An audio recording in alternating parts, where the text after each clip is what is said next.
ariko ubundi jewe mbwira ikintu kigoye muri ivyo bintu ndiko ndakubwira. Ikigoye ni giki?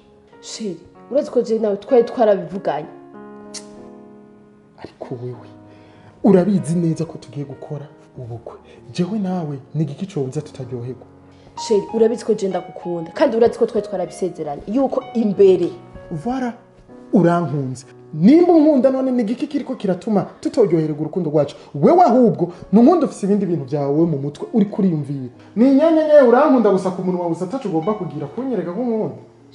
Je iyo shitani yagufashe niyo ntaramenya. Ahubwo amashitani yafashe wewe utari kuratahura ibintu ariko arakubwira no nkawe umuntu agutwara no mu mabiriki. Sheri, je nawe turakijijwe. Mu ijambo ry'Imana haravuga ati muri kuvayo 20 umurongo wa 14 baravuga ngo ntugasambane hinge nakwereke. Urabizi? Ivyo vyanditse.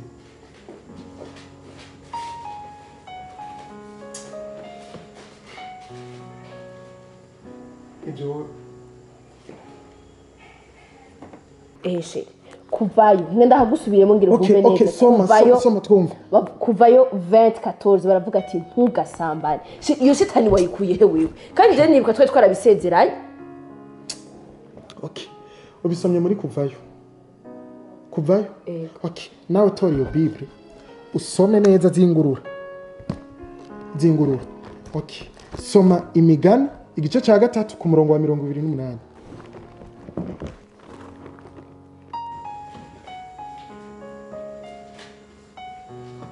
Voilà na 28. Avuga gute? Ntukabwire mugenzawe. Uti genda uzugaruke ejo nzoguha. Voilà. Hama bandanya uwo murongo uheze. Nzoguha. Sawa. Uheze uwo murongo. Kandi ubifise ngaho. Subiramo twumva ko kantu ngo kandi ubifise ngaho. Voilà. Ubifise ngaho canke ntavyo ufise ngaho. Menye kimwe ko ngomba ntwara umuntu adakomeye canke agize akomeye. Nico ngomba kumenya. Ntavyo ufise ngaho kimwe muri ivyo. Si Bible.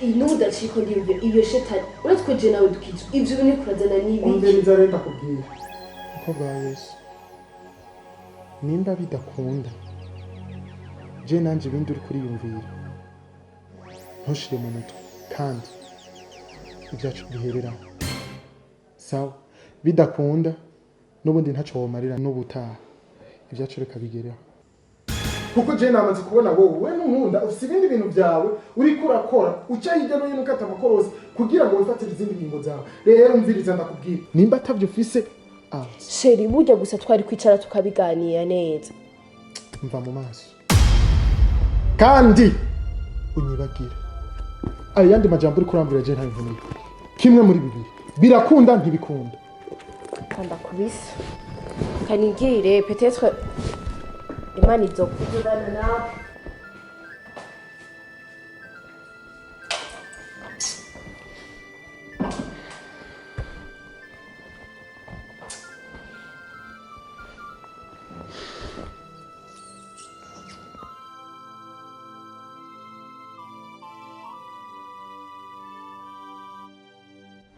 Isiusi. Oui.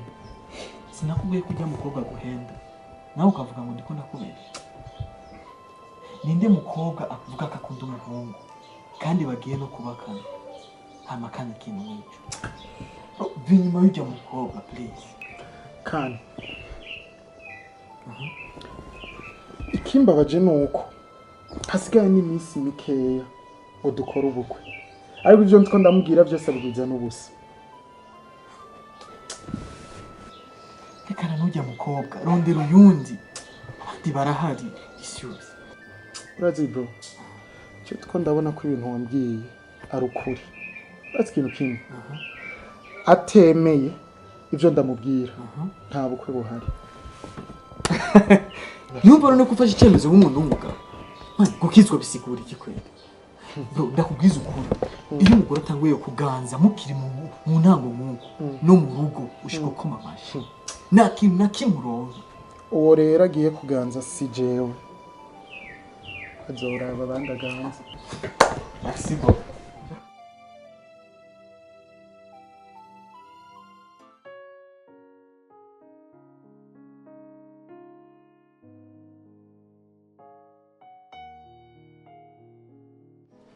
Beye wabaye kimwiza wanje.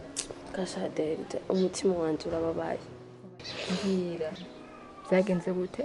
Tenu amarira ari mu maso ntihandi nyene umuntu agenda yihanganye mu barabara kugira amarira ntakoroke mu barabara. Hewe shetani urukundo rwacu yagwinjiyemo neza cyane. Abo bikaba bimeze gute rero? Wa muhungu dukundana yambwiye ati ntamuhaye mariage birahera. None ikibazo kiri he? Ntumukunda? Ego ndamukunda.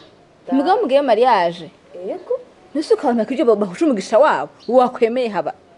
Jemba atanga kazo kirimo ariko je mbona ari ibintu bisanzwe. Kandi namwe basha twe turakijizwe kandi twe twarabisezeranye yuko tuzobikora duhejeje gukora mariage. Ego kumana. Mwebwe nta bagenzi muri muranyanka.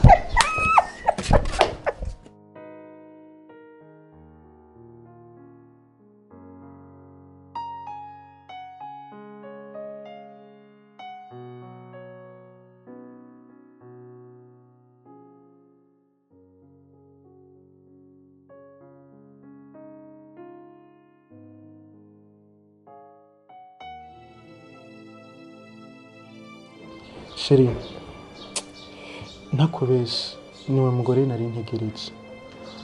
Weretse umutima wanje ko ari we nari ntegereje. Ntakubeshe waranyemeje.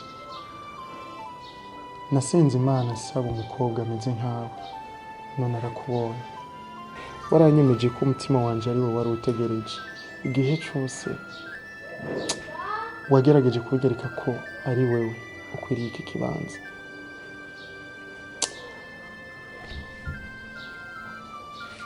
Sheri, uri mu bakobwa bake basigaye. Mana wowe ugira neza kandi urahambaye Mana yera. Ndakwinginze Yesu ngo ngirire neza. Ndakwinginze Yesu ngo ucire inzira. Ico mwami ngusaba, ngwino nyobore Mana, ngwino mwami uncire inzira. Ndabitse ko wagiye mwami ucire inzira abatandukanye. Nanje mwami uwo mwanya. Ndashaka mwami ngo abari wowe umfasha guhitamwo Mana. Ndashaka mwami ngo umugore mwami, umugore akijijwe Mana, ngwino mwami unshoboze, ngwino umfashe mwami. Ndasabye Yesu ndakwinginze ngo uncire inzira ndonke mwami umugore mwami akijijwe. Urabizi nanje ko nkijijwe Mana, urabizi kandi nanje Mana ko ngomba mwami kugukorera. Ndakwinginze Yesu ngo uncire inzira Mana, ndasengeye umufasha wanje. Reka abo umufasha mwami akijijwe, abo umufasha mwami agukunda, abo umufasha mwami akunda ibyawe, abo umufasha mwami atinya icyaha agatinya n'igisa naco mwami. Ndasenze Jesus Christ, ndakwinginze Yesu ngwino mwami ubane nanje, ngwino Yesu gendane nanje, ngwino ndaguhamagaye, ngwino mwami, ngwino mwami, ngwino uvugane nanje, ngwino korane nanje, ndaguhamagaye Yesu, ngwino mwami kugira neza kwa mwami kururuke Mana. Ndasenze mwami ngo umufasha gukunda, umufasha mwami kwitwararitse, umufasha mwami akunda ibyawe, umufasha akunda ijambo ryawe, umufasha mwami yumva mwami ko wowe uri Imana agatinya icyaha n'igisa naco mwami. Ngwino unyobore, ngwino ucire inzira mwami. Ni benshi ariko mwami uwo nkeneye ni wowe kumurobanura. Mu izina rya Yesu Kristo ndabisenze nizeye mwami kugiye kubikora kandi kuri Imana nziza, mu izina rya Yesu Kristo.